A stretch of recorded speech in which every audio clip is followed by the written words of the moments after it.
Good morning बच्चों।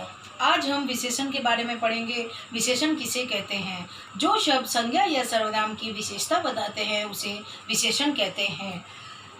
रमा होशियार है, ये उसकी विशेषता है। ताजमहल सुंदर है, ये उसकी विशेषता है। घर बड़ा है, घर क्या है? बड़ा। तो बड़ा क्या है? उसकी विशेषता है। वृक्ष हरा है, ये उसकी विशेषता है। तो होशियार, सुंदर, बड़ा, हरा क्या हुई? विशेषता। तो विशेषण जिस संज्ञा या सर्वनाम की विशेषता बताता है उसे विशेष्य कहते हैं। होशियार कौन है? रमा, तो ये विशेष्य हुआ।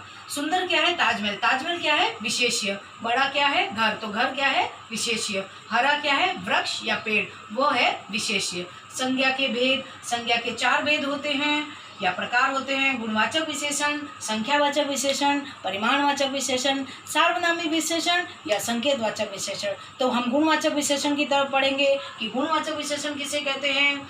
जो शब्द संज्ञा या सर्वनाम के गुण, दोष, रंग, रूप, आकार, प्रकार, अवस्था, दशा का बोध कराते हैं उसे गुणवाचक विशेषण कहते हैं। गुण यानी किसी व्यक्ति में अच्छाई के गुण हैं, ईमानदारी के गुण हैं। दोष यानी आलसी है, बेईमान है। रंग, रूप यानी कोई आदमी गोरा है, कोई काला है। आकार, आकार मैंने गोल रोटी बनी है। प्रकार, व्यक्ति किस प्रकार का है, किस टाइप का है, यह सब है। लंबा है या चौड़ा है। अवस्था यानी शक्तिशाली।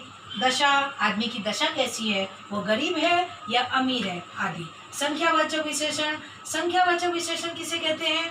जो शब्द संज्ञा या सर्वनाम की निश्चित या अनिश्चित संख्या का ज्ञान करवाते हैं उसे संख्यावाचक कहते हैं। संख्यावाचक के अंतर्गत, निश्चित के अंतर्गत 4 बच्चे या 4 छात्र जो निश्चित संख्या है। अनिश्चित संख्या के अंतर्गत कुछ बच्चे, अनेक बच्चे या कई बच्चे हैं, इसे अनिश्चित संख्यावाचक कहते हैं। परिमाणवाचक विशेषण, परिमाणवाचक विशेषण क्या होता है? जो शब्द संज्ञा या सर्वनाम के माप तोल संबंधी विशेषता का ज्ञान कराते हैं। माप के अंदर माप क्या होता है? 10 मीटर कपड़ा, ये माप हुआ। तोल क्या होता है?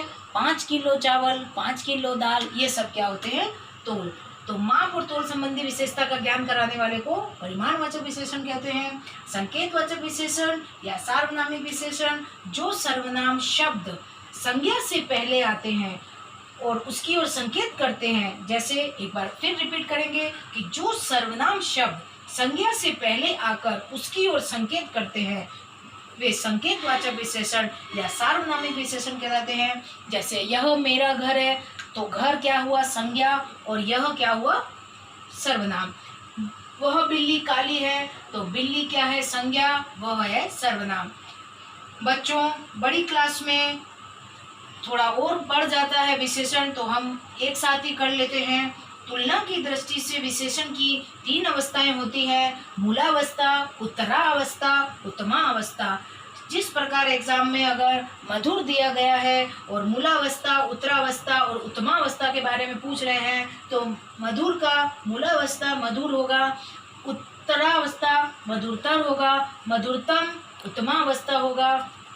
यहाँ पर सुंदर है, सुंदर का मूलावस्था सुंदर है, उत्तरावस्था सुंदरतर है और उत्तमावस्था सुंदरतम है। तो बच्चों, आज हमने विशेषण के बारे में आपको बताया। इसके बाद के वीडियो में हम और कुछ बताएंगे। तो बच्चे, बाय बाय बच्चों।